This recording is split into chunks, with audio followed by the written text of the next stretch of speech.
എല്ലാവർക്കും നമസ്കാരം. ഇന്നത്തെ വീഡിയോ ഒരു നോവലിനെ കുറിച്ചിട്ടാണ്. നിങ്ങൾ ഈ പിക്ചറിൽ കാണുന്ന നോവലിനെ കുറിച്ചിട്ട് തന്നെയാണ്. Ram care of Anandi. Akhil P ധർമ്മജനാണ് ഈ നോവൽ എഴുതിയിരിക്കുന്നത്. അപ്പോൾ ഈ നോവലും PSCയുമായി ബന്ധപ്പെട്ട കുറച്ച് കാര്യങ്ങളാണ് നമ്മൾ ഇന്ന് ഈ വീഡിയോയിലൂടെ പറയുന്നത്.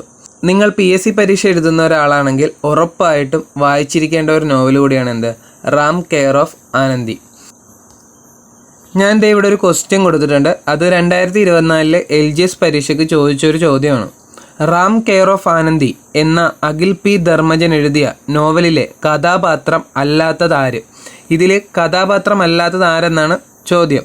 ഓപ്ഷൻസ് ആണെങ്കിൽ മല്ലി, രേഷ്മ, സുമതി, കിരൺ. ഈ ഒരു ചോദ്യം ഇത് വായിച്ചിട്ടുള്ളവർക്ക് മാത്രമേ എന്ത് ചെയ്യാൻ പറ്റത്തുള്ളൂ, അറ്റൻഡ് ചെയ്യാൻ പറ്റത്തുള്ളൂ. അപ്പോൾ എന്തായാലും ഇത് വായിച്ചിട്ടില്ലാത്തവർ എന്ത് ചെയ്യും, പൊതുവെ എന്ത് ചെയ്യും, സ്കിപ്പ് ചെയ്യും. അപ്പോൾ ഇനി വരാൻ പോകുന്ന PSC പരീക്ഷകളിൽ ചോദിക്കാൻ സാധ്യതയുള്ള ഒരു ഭാഗമാണ് ഈ ഒരു നോവലിൽ നിന്നും എന്തായാലും മിക്കവാറും ഉറപ്പായിട്ടൊരു ചോദ്യം ഉണ്ടാകാൻ നമ്മൾ പ്രതീക്ഷിക്കാം. അപ്പോൾ ഇതുമായി ബന്ധപ്പെട്ട കുറച്ച് കാര്യങ്ങളാണ് നമ്മളിന്ന് പറയുന്നത്. അപ്പോൾ ഈ നോവൽ ഇതുവരെ വായിച്ചിട്ടില്ലാത്തവർ എന്താ ചെയ്യേണ്ട, ഈ നോവൽ വായിക്കുക. വളരെ കുറച്ച് കാര്യങ്ങൾ മാത്രമാണ് നമ്മളിന്നിവിടെ പറയുന്നത്. ഇനി വരാൻ പോകുന്ന PSC പരീക്ഷയിൽ ഈ നോവലുമായി ബന്ധപ്പെട്ട് ചോദ്യങ്ങൾ ഉണ്ടായേക്കാം. അപ്പോൾ ഒന്നാമത് നോക്കിയേ, റാം കെയർ ഓഫ് ആനന്ദി എന്ന നോവൽ രചിച്ചത് ആരാണ്? അഖിൽ പി ധർമ്മജനാണ്. ഇനി രണ്ടാമത്തെ പോയിന്റ് നോക്കിയേ, റാം കെയർ ഓഫ് ആനന്ദി എന്ന നോവലിന് പശ്ചാത്തലമായ നഗരമേത്? ഏതാണ്? ചെന്നൈയാണ് നഗരം. ഇനി മൂന്നാമത്തെ പോയിന്റ് നോക്കിയേ, റാം കെയർ ഓഫ് ആനന്ദി എന്ന നോവലിലെ പ്രധാന കഥാപാത്രങ്ങളേത്? ആരൊക്കെയാണ്?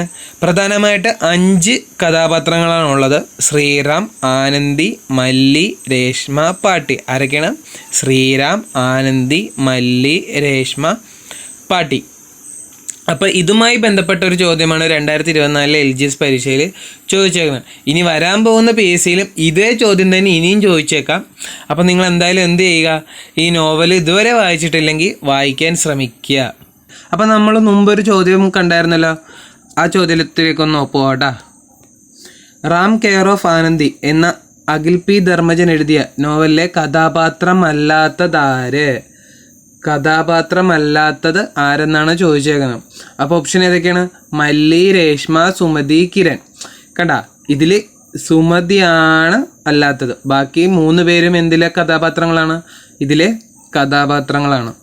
അടുത്ത ചോദ്യം, മലയാളത്തിലെ ആദ്യ സോഷ്യൽ മീഡിയ നോവൽ ഏതാണ്? ഓജോ ബോർഡ്. മലയാളത്തിലെ ആദ്യ സോഷ്യൽ മീഡിയ നോവൽ ഓജോ ബോർഡാണ്. ഇതും PSC പരീക്ഷയ്ക്ക് എന്ത് ചെയ്യാമെന്നാണ് ചോദിച്ചേക്കാം. ഇനി സാധ്യതയുള്ളൊരു ചോദ്യം കൂടിയാണ് മലയാളത്തിലെ ആദ്യത്തെ സോഷ്യൽ മീഡിയ നോവൽ. അപ്പോൾ ഇത് എഴുതിയേക്കണത് ആരാണ്? അഖിൽ പി ധർമ്മജനാണ്. അഖിൽ പി ധർമ്മജൻ്റെ മറ്റ് നോവലുകൾ ഏതൊക്കെയാണ്? മെർക്കുറി ഐലൻഡ്, ഓജോ ബോർഡ്. കേട്ടോ, അപ്പോൾ ഓജോ ബോർഡ് ആരാണ് എഴുതിയതെന്ന് ചോദിച്ചാൽ എന്ത് പറയാം? അഖിൽ പി ധർമ്മജനാണ്. ഇനി ഇങ്ങനെ ഒരു ചോദ്യം ഉണ്ടായേക്കാം, എന്താണ്? മലയാളത്തിലെ ആദ്യ സോഷ്യൽ മീഡിയ നോവലായ ഓജോ ബോർഡ് എഴുതിയത് ആരെന്ന് വേണമെങ്കിൽ ചോദിക്കാം. അപ്പോൾ ആരാണ്? അഖിൽ പി ധർമ്മജൻ. അപ്പോൾ ഇത്രയുള്ള നമ്മുടെ വീഡിയോ. വളരെ ചെറിയ കാര്യങ്ങൾ മാത്രമാണ് പറഞ്ഞത്. അത്രയും പോയിന്റുകൾ മാത്രമാണ് നമ്മൾ ഈ വീഡിയോയിൽ ഉൾപ്പെടുത്തിയിരിക്കുന്നത്. വളരെ കുറച്ച് കാര്യങ്ങൾ മാത്രമേ ഉള്ളൂ. അപ്പോൾ ഈ നോവൽ ഇതുവരെ വായിച്ചിട്ടില്ലാത്തവർ എന്ത് ചെയ്യുക, വായിക്കാൻ ശ്രമിക്കുക. താങ്ക്